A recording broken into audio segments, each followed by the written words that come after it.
Hello and welcome to another episode of Finders Keepers, the podcast where we help you find the best keepers for your keeper and dynasty leagues.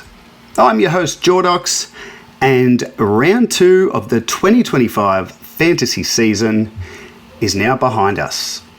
After 9 games last week, we have now entered the first period of the dreaded bye rounds, with GWS and Gold Coast sitting out round 2. It's interesting to see and hear how different leagues deal with the bye rounds. For example, the Shiva Draft, which is a single season relegation promotion draft league. Actually, it's the biggest relegation promotion draft competition in Australia. Get on board, it's good fun. So in that comp, they're doing best 15 scorers for these bye rounds. So assuming you've got 18 on field, it's just saying best 15 will be enough to sort of make up for any players on the bye. But the leagues I manage, single season and keepers, we've gone with full scoring. So you just have to use your bench to cover any Giants and Suns last week and obviously this week Swans and Magpies. And the reason I've got it set up like that in those leagues is I find that when there's a bye round and there's only 2 teams on it, it's pretty easy to navigate. Whereas in the mid-season buys where you've got 4, 5, 6 teams on the bye, I think it's just too hard to field a side regardless of how deep your benches are, and the best 15 applies really well for those bye rounds. But, you know, we're only 2 years into these early buys thanks to opening rounds, so it's hard to know the best practice. What do your leagues do? What's the best way to do it in your experience? Reach out to Finders Keepers on X at FindKeepAFL. Let me know. I'd like to know what the general consensus is, and, you know, maybe we'll look at making a change in the leagues I'm in next year, because I know some teams struggle to get a full 15 just with injuries. So, round 2, what did it look like? Well, as I said, there were only 8 games, which is more than opening round, so we'll take it. It was good footy. I mean, Thursday night, Friday night, both were really good, high energy, high intensity games. Felt like you were watching finals in March, which I don't think you could say too often. And then we had some blowouts and some surprises. Saints upset the Cats. The Eagles were on track to maybe upset the Lions. And then Melbourne copped a pretty big loss to North in the end. So I think what I'd take from the round so far is, the 2 rounds so far, is it's a pretty open competition at this stage, which is great for us as fans. But what did I notice in the fantasy world, specifically players and impacts on keeper leagues? So I'm going to run through now my role changes that I saw over the weekend, and I think as the pod evolves, these segments are going to be a bit more fluid. So role changes doesn't have to exactly mean a player had a role change. It could just be something I've noticed. So maybe I could change the segment to things I noticed. No, not as catchy. Let's go with role changes for now. And I start with Friday night and Harry Perryman, who is someone that is, frustrating a lot of classic coaches. But as someone who picked him up in a couple of keeper leagues, he's very frustrating in that format as well. So he came across from the Giants, and we all sort of expected he'd play a midfield role, knowing that it wouldn't be necessarily the most fantasy-friendly midfield role, more of a defensive role, sort of running with the opposition's best mids. But on the weekend, or on Friday night, there was an injury to Reece McGuinness, which I believe is an ACL, which is awful news for him. But that sort of meant that Harry Perryman went back, and in the end he attended 0 centre bounces for the game. So I can live with that. I don't think he necessarily has to be in the centre bounce attendances to score well, but my concern is more about, the start of the game, how long he started the game on the bench. So I can't remember exactly, but I believe he spent the first 11 minutes on the bench. And the sub that came on for McGuinness which was Ned Long, he actually got on the field before Perryman did. So I don't really know what they're doing with him at the minute. I think it'll evolve as the season goes on. He's, 3 games into his career at a new club. But he just doesn't look like someone who has any interest in finding the footy at the minute. So as I said, if he's in the back line, that's fine. He can score in the back line. But he needs to get the footy.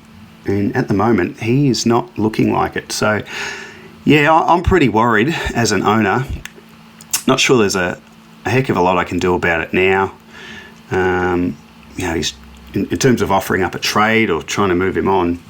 I guess if you're really smart, you could maybe try and target the coach who has him in your league, see if you can get him for a pack of chips, because I do think he'll come good eventually, but at the minute, it's not looking pretty. Another guy who is not getting the midfield minutes that some would have hoped, and certainly is a frustration for the classic world again, is Riley Sanders. So he saw a little bit less mid-time this week.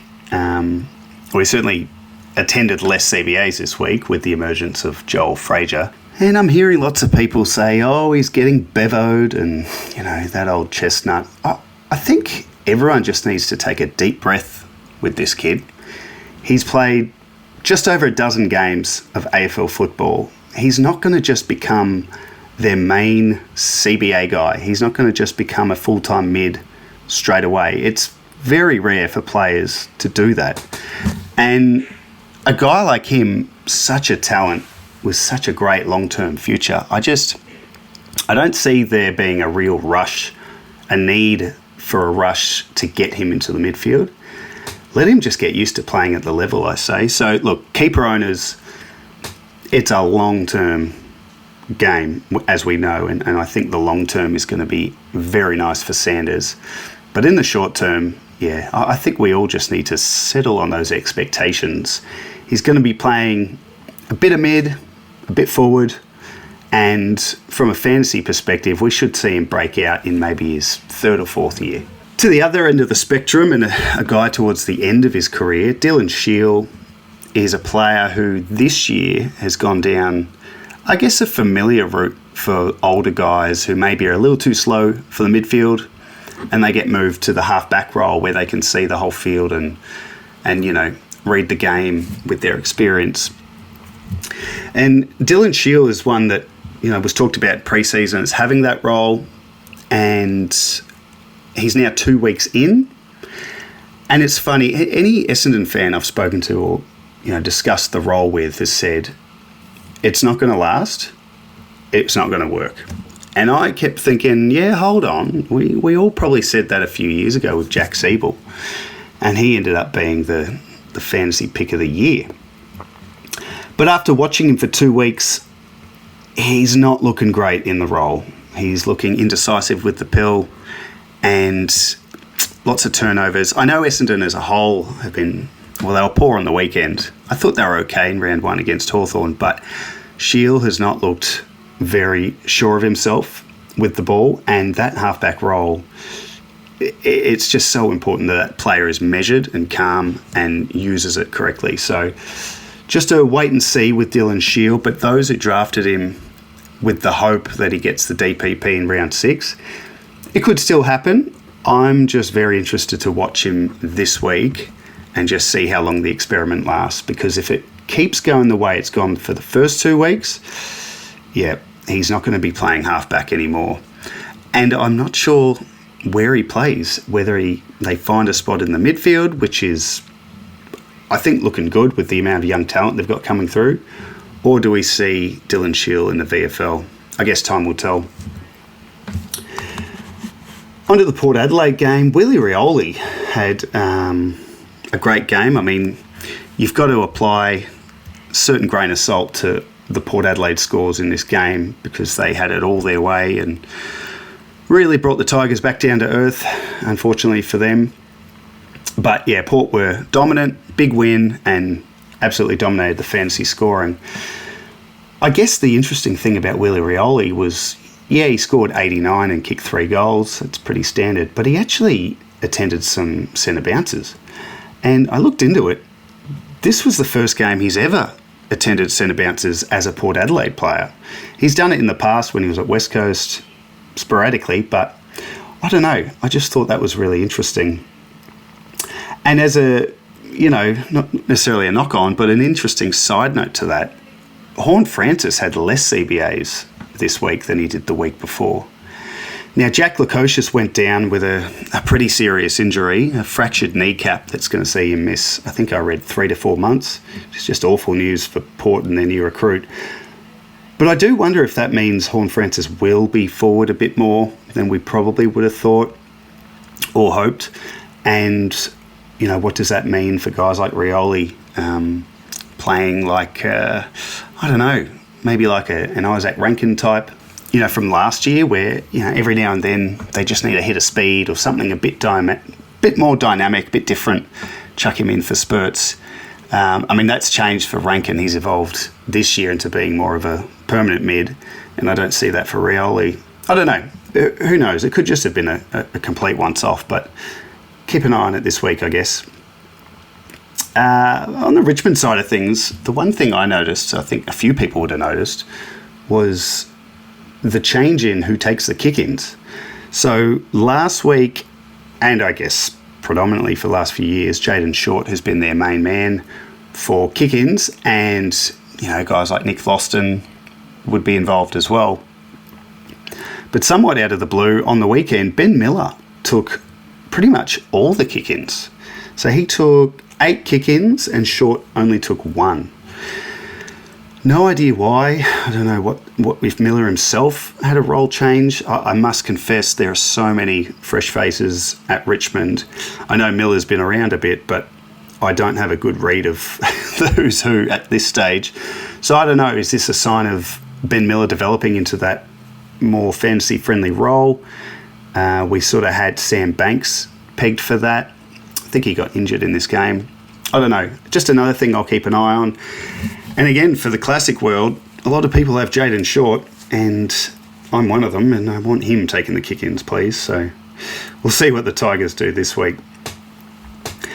Saturday night, we saw St Kilda put on a really impressive performance to upset the Cats, who came back from a fair way back, which is just what Geelong does, isn't it? Even when they're down by 40 points, they're never done. Anyway, the Saints held on. Some interesting points. I think the ruck lineup for St Kilda has been one of great interest for the last fortnight. So 7 days ago, I sat on this podcast and, almost expressed sympathy for Rowan Marshall owners, because Boyd had come in, sat at the number 1 spot, and Marshall sat forward. And then Marshall finished the game not only scoring in the 60s, but with ice on his leg, I think his knee. So I thought he might be in doubt for this week. And then Thursday night rolls around, Boyd is dropped, there's no obvious replacement. And then come Saturday night, Rowan Marshall's the number 1, basically solo, and scores over 140. So it's quite a turnaround for Marshall owners. Having said that, I have seen on X and people commenting saying, they were always going to do that with Marshall after his pretty serious injury he had in pre-season.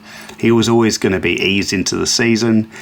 And I think now, with a couple of weeks looking back, it's pretty clear that's what happened. And there was never a full intention to make Marshall more of a forward. So what does that mean for Harry Boyd then? Well, he played VFL on the weekend. He had 11 touches, 33 hit-outs. On paper, I think he played okay, but it doesn't sound like it was a huge performance and he's going to be knocking the door down. And I think St Kilda like what Isaac Keeler brought in his first game as a chop-out ruck for Marshall. He appeared to have an issue late in the game, but it may have just been cramp. So I think they'll run with that duo again.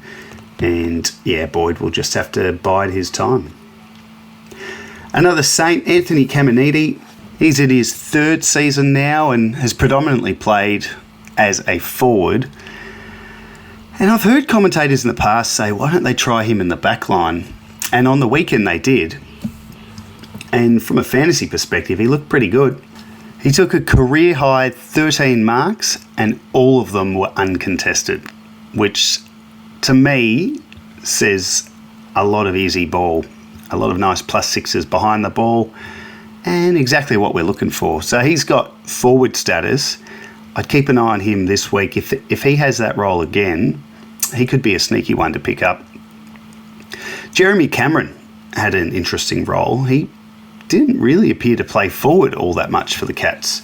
He was playing wing and a bit behind the ball, and I wonder how much of that was planned or how much of that was due to Tom Stewart going down with his knee injury. He was eventually subbed out. But yeah, I don't know. Jezza was a bit out of sorts. He was struggling with a calf issue, I know, throughout the game. But yeah, he didn't play that well, and yeah, I don't know if that role will stick. I mean, it can't stick. He's their best forward. But it's a pretty fantasy-friendly role for a guy like Cameron, who's so good at finding that space. So I don't know. If he plays that role in a game where Geelong are more in control, because they certainly weren't on Saturday night, you know, he could score through the roof in that role. And then imagine him coming back with the flight, taking his inside 50s and kicking his goal. So it could work, but yeah, I don't know what the reason was. We'll see. The Geelong Rucks, also a similar story to St Kilda in that they've been on the tip of everyone's tongue. So last week we saw Sam De Koning as the main ruck, but he shared the role around the ground with Blitzarves and Shannon Neal. And it worked really well last week against Freo with the inexperienced Liam Reedy and Luke Jackson. A week later, though, it didn't work as well. But I think it was interesting to see that even though they were up against Rowan Marshall, which they knew heading into the game, they knew that Boyd wasn't going to be there. They were up against the big man.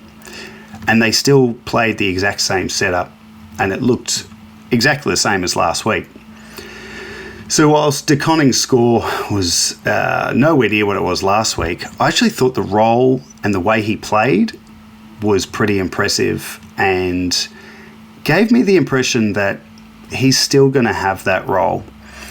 There's a pretty common thought that with Tom Stewart out, maybe they look at putting De Koning back and bringing Stanley in, particularly with the next couple of games where they are taking on Brisbane and Melbourne. So that's Leuenberger, not Leuenberger, that's 10 years ago.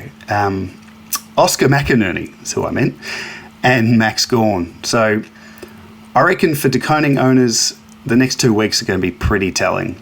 If we see Stanley come in, you know, that's the writing on the wall. But if Stanley doesn't come in and they stick with that setup, you know, De Koning's scoring isn't going to be great, but it just shows the trust in him is still there, and we can expect that role to stick for a bit longer. The next guy is someone I spoke about last week with a touch of trepidation, because he's been known to pop a big score and then let us down once we grab him from the waivers, and that's Jared Berry. And the reason I brought him up last week, it wasn't because of his good score, because we've seen that. It was that role, and it appeared him and Zorko had kind of swapped wing and halfback. So I was really interested to see what he looked like this week, and I think it's the same story. 74% of his touches were in the defensive half. He took another 12 marks, 11 of which were uncontested. So I didn't watch this game, but I do feel like Zorko and Berry were playing a little bit of kick-to-kick, and Brisbane are pretty happy with Berry in that sort of halfback role. This is huge for Berry, and you know, not only is that DPP in round 6 appealing, but this role would allow him to have a much more consistent line of scoring. On the wing with bits and pieces in the middle, you know, on the ball, his scoring just has been always so up and down. If he lands on a halfback role, that scoreline, that floor that is so painful when you pick him up, I reckon that goes up a fair bit. So I am very interested in him now, and he may get another mention on my top waiver picks in the next segment. Liam Baker, the ex-Tiger, he's now 2 games into his West Coast career. I think he was popular in pre-season across the formats because it sounded like he was going to be playing off half-back as a rebounder, which is a very friendly role, as we know, especially for him. He was such a Mr. Fix-It at Richmond. He'd play half-back, half-forward, on the ball, and it was really hard to have any faith in him in a fantasy sense. But at West Coast, if he lands in that one position, he's going to be pretty reliable. It didn't score that well in round one. The Eagles struggled as a whole. But this week, they took it up to the reigning premiers, and that was with Liam Baker, who had 0 centre bounces last week, becoming the number 1 CBA attendee for West Coast this week. So my first thought when I heard this was, well, Jack Graham was the laid out. Maybe Baker just took some of his minutes. But looking at the CBA split and chatting with Tim Guest on the Fantasy Fanatics podcast on Sunday night, it doesn't sound like Graham's return is necessarily going to push Baker out, because 2 reasons. 1, West Coast played so well, and 2, it actually looks like it was Liam Duggan's spot that Baker took, because he had been involved in the CBAs in round 1, and then he had 0 in round 2. So I think this bodes pretty well for Baker, keeping a CBA role and therefore scoring better, because even if Jack Graham's back in, he's a midfielder. I think it could just be Duggan remains at half-back. I don't know. So there's a bit to work out there. I think McWalter's still working out what's going to work best. But certainly West Coast fans would be very happy to see their side not only give a better account of themselves, but really took it up to last year's premier. Another Eagle that I had a keen eye on this week is Ryan Marrick, who was talked about having a half-back role in pre-season, and then round 1 came and he was the sub.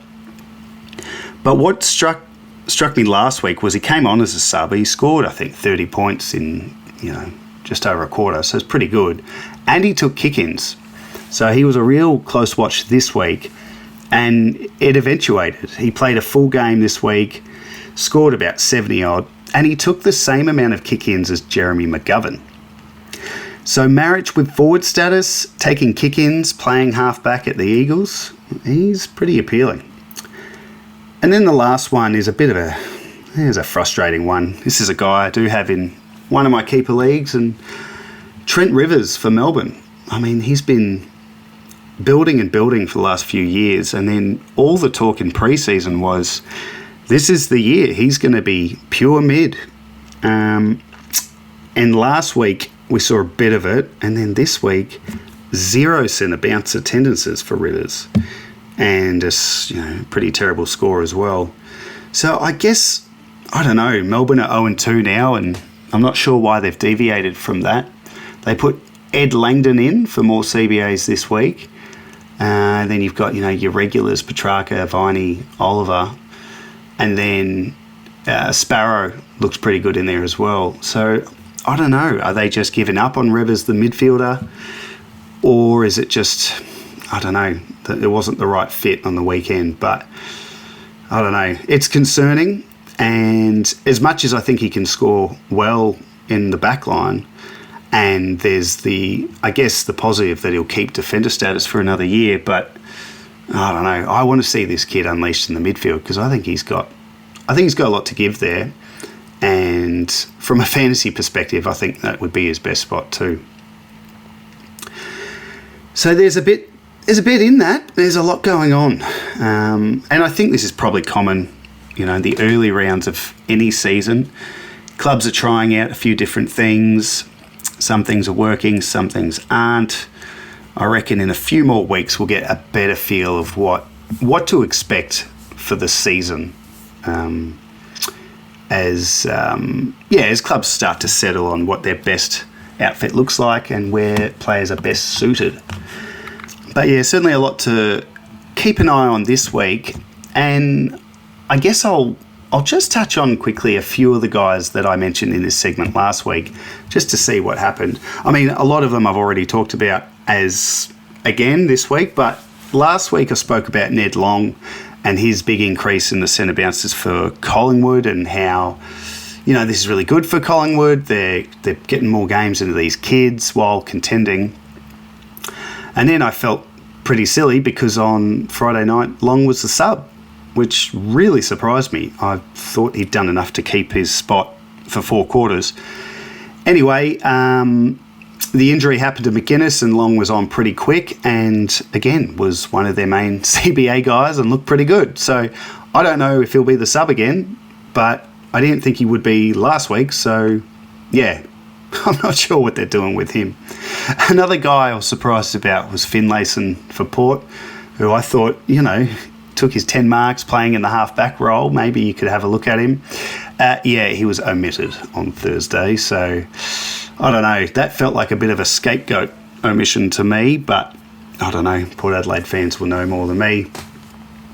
A couple of other guys. Nathan O'Driscoll we talked about at Freo and how I was surprised about his CBAs. That role might change when Hayden Young returns, but it changed immediately and he had...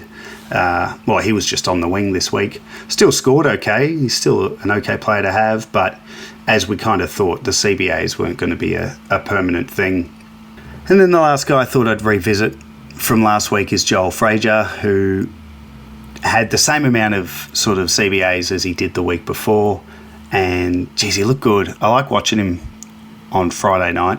He does look like a real goer. I think he's going to be a great player to own for a long time to come, and I think he's going to be split between halfback and on the ball, which is pretty juicy, I would have thought, for fantasy scoring. On to my top waiver picks for this week, and I got to say it was kind of hard to come up with a whole bunch of names, and I don't know if that's because there's always such a big jump after round 1. There's so many players that pop and we all want.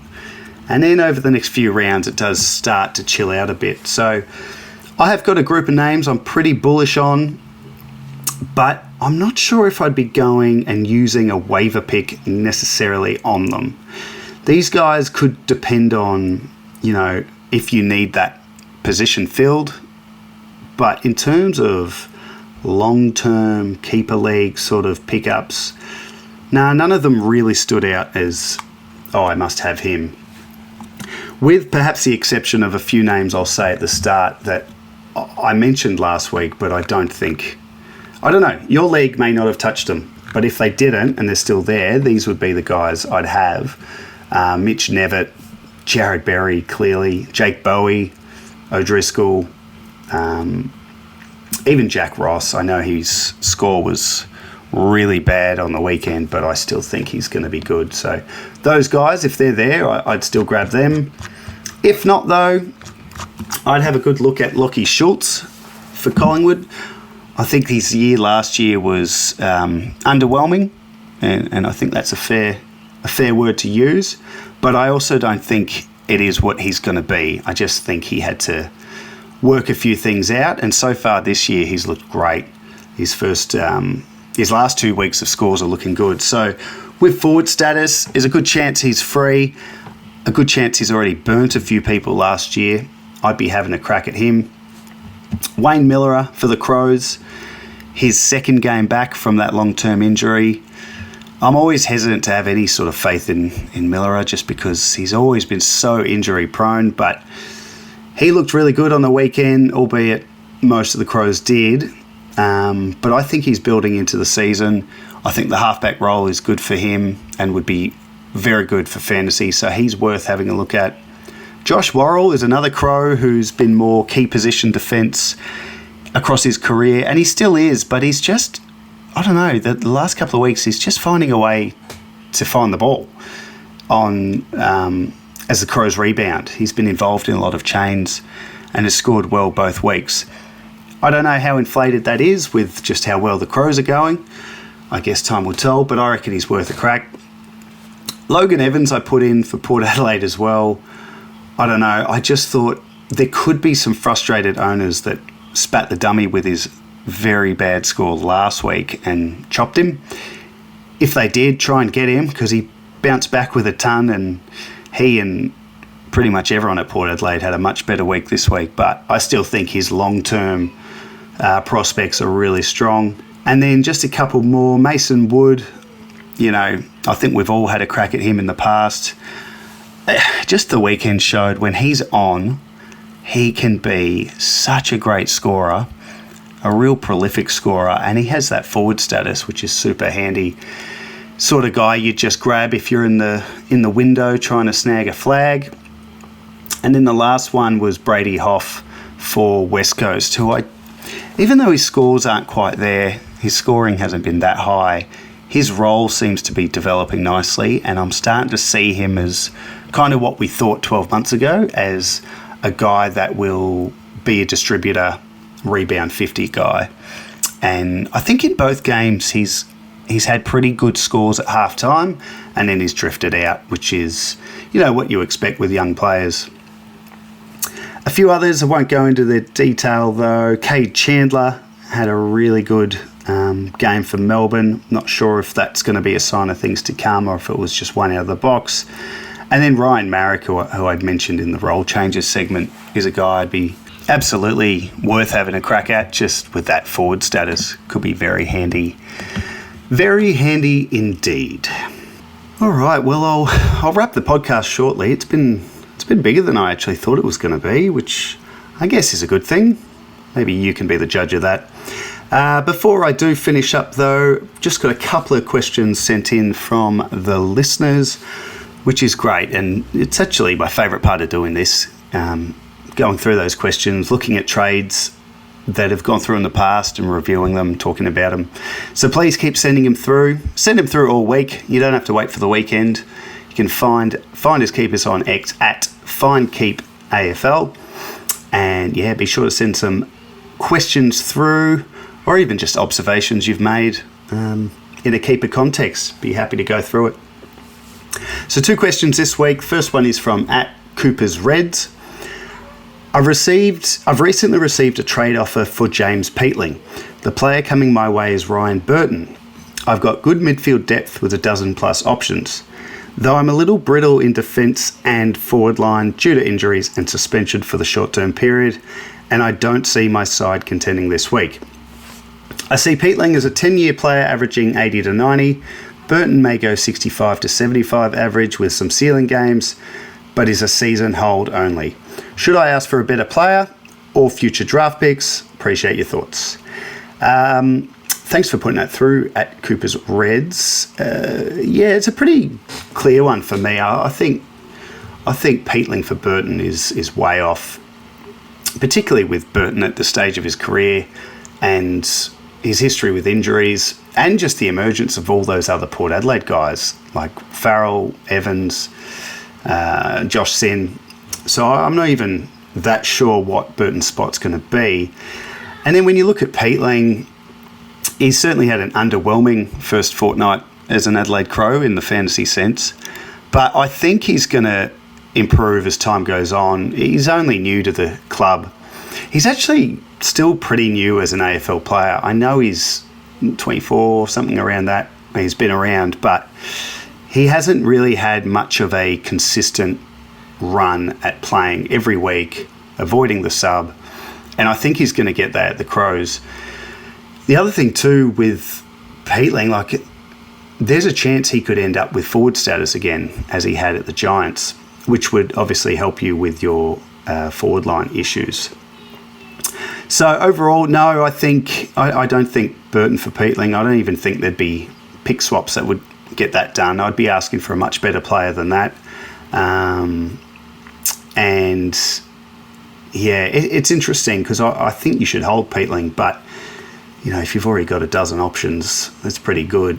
I just think if you're not contending now, maybe you could look at trading out some of your older mids that you've currently got and hold on to Peatling instead, because I think down the track he's going to be very good. Good question though. Thanks for sending it in.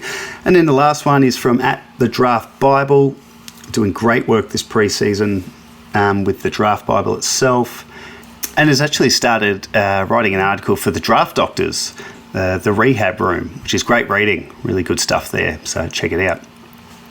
The question is, do you see Sam Davidson's scoring staying at around the 60 mark this season? In a word, yes. In a bit of a longer spiel, I think I really like Davidson. I watched him closely on Friday night, and I'm really excited about him as a prospect. I think his scoring is going to be up and down, not just because he's new to the AFL, but also just that wing role. It is generally pretty up and down. But we saw what he could do in that preseason game where his scoring was really impressive. So, yeah, I don't know. It's early to make the call. I think he can build to being an 80 guy in the next couple of years. I don't know what it is about him, but I know that when I watch him, there's something that, I don't know, I feel like he's going to have a real impact at the Bulldogs. And there was a play on the weekend. I can't remember who he was chasing, but he was absolutely sprinting to catch someone, and he was never going to catch them. They had a head start, and I think they were strolling into goal. I just remember watching him absolutely bust himself, even though he was never going to get there. And I just thought, yeah, this kid, he's not that young, but this guy's got, this guy knows it's for keeps, and I think that's going to be reflected in his career, hopefully. So that's it for the listener questions this week, just a couple. And that's also it for the podcast this week. So hope you've enjoyed it. If you are enjoying the pod so far, please like and subscribe wherever you're listening. And if you've got any thoughts on the show or what you want, the sort of content you'd want covered moving forward, hit me up on X at FindKeepAFL. Because the more I hear from you, the listener, the more I can mould this podcast to be exactly what you want it to be. So that's it. Next week on Finders Keepers, I'll be reviewing round three. Round three, can you believe it? And that episode will be out, just like this one, on Tuesday morning. Good luck on the weekend. I hope all goes well for your teams. But in the meantime, I'm Jordox. This has been Finders Keepers. And until next time, keep on keeping on.